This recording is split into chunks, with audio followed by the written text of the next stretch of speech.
คันนี้สีฟ้าครับใหม่ๆครับ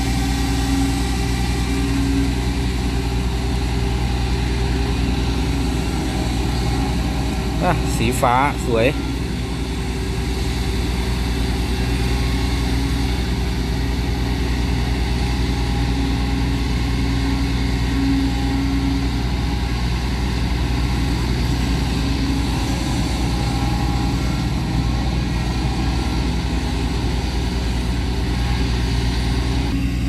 นี่ครับ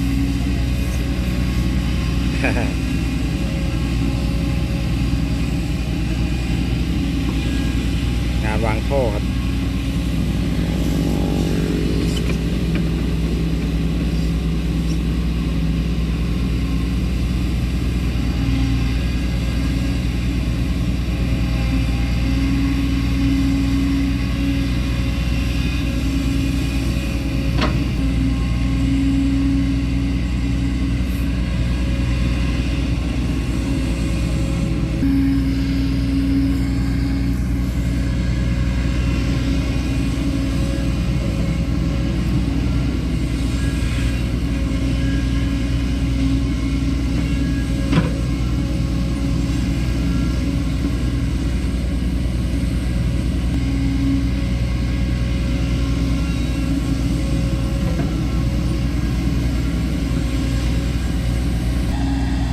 เรียบร้อย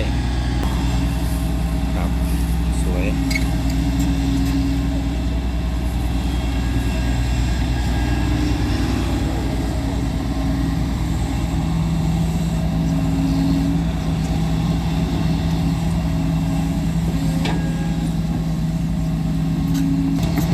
เก็บแล้วครับดูรถเคนเก็บแล้ว